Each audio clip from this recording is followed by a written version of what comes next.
I'm a neurobiologist, primatologist, and I've spent part of each of the last 30 years studying wild baboons in East Africa. And if you spend enough time around something like baboons, you start to look at humans differently.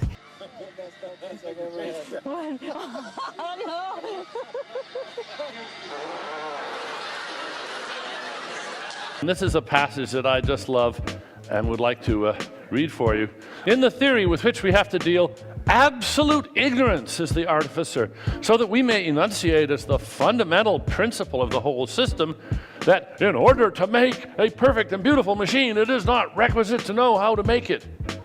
This proposition will be found on careful examination to express in condensed form the essential purport of the theory, and to express in a few words all Mr. Darwin's meaning, who, by a strange inversion of reasoning, seems to think absolute ignorance fully qualified to take the place of absolute wisdom in the achievements of creative skill.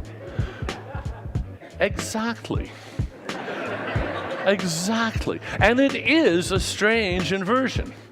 What I thought I would do today is talk a bit about how one thus makes sense of humans in this context of we're a primate, we're just another species. And it will hark back to a famous quote from some evolutionary biologist who said that all species are unique, but humans are uniqueier, or something like that. This may not be an exact quote, but what I'll focus on here is what is it that makes us not so uniqueier and ways in which it does. There's nothing intrinsically sexy about these young ladies, and it's a good thing that there isn't.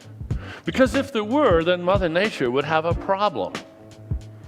How on earth to get chimps to mate? Just wire the chimps up to love that look. And apparently they do. That's all there is to it. Okay. Yeah, that's cool. Wow. That's what we need to see. Yeah.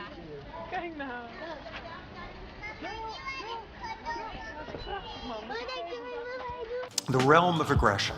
Back every single one of those like Mutual of Omaha specials, at the end there would always be the deep voice saying, and we are the only species that kills, and that turns out to be wrong. Lots of other species kill. They kill members of their own species. They kill them in anger. They kill them in cold blood premeditation. They kill them strategically in ways that would make Machiavelli proud. They do it to each other's infants. They do it competitively, advantageously. We're not the only species that kills. This is what's called a border patrol, a group of chimps in a group that have gotten together and they are patrolling the edge of their territory, and if they encounter a male from another group, they will attack and kill him. And as documented by Goodall in at least one circumstance, things like this, a group organized enough to do this systematically and kill all the members of a neighboring troop. So we're not just the only one that kills, not the only one who kills in an organized way, but this is some proto-version of genocide. We're not the only ones who do this either.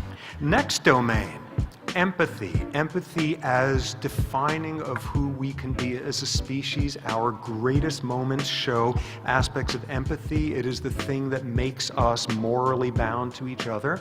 And what has become clear is, despite what anthropologists and theologians and who knows what else have said forever, we're not the only species that shows elements of empathy. Example of this, and this was work done by a wonderful primatologist named Frans de Waal, and what he did was, in studying chimps, demonstrate the following. Okay, you have a circumstance, you've got some chimp who does something ridiculously imprudent. He goes and he hassles some big high-ranking guy, threatens him, and gets utterly pummeled. In contrast, you've got some poor chimp sitting there minding his own business, and a big high-ranking guy in a bad mood pummels him for no reason whatsoever. First circumstance, the guy asked for it. Second circumstance, he's an innocent bystander. And what de Waal shows is, in the hour after each of these guys are pummeled, the innocent bystander guy is like 5 times more likely to be socially groomed by everybody else. This guy was asking for it. This guy was a victim. Let's go and try to make him feel better. It really is a strange inversion of reasoning. You would have thought it stands to reason that design requires an intelligent designer.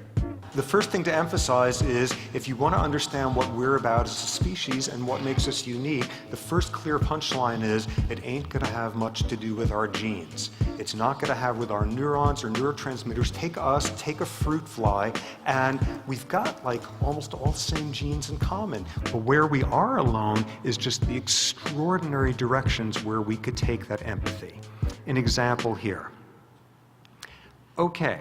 Look closely at this picture, and almost certainly you are recoiling somewhat. This is a dog whose foot has been caught in some trap to the point of necrotically the paw falling off. This is horrible.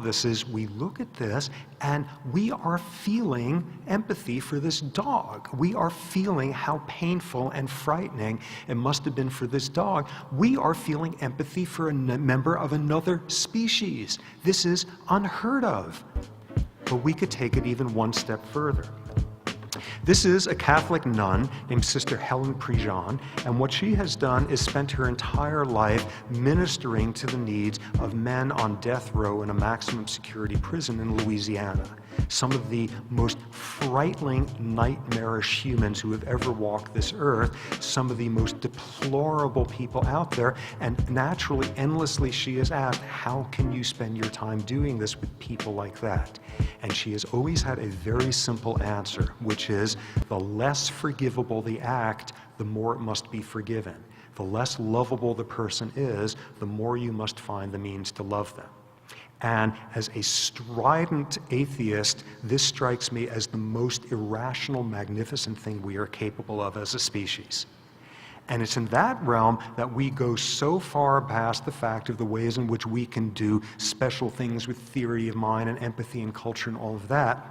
It is this simple trait that moves us. We are not just the uniqueier than any other species out there. We are the uniqueierest simply because of this property of us.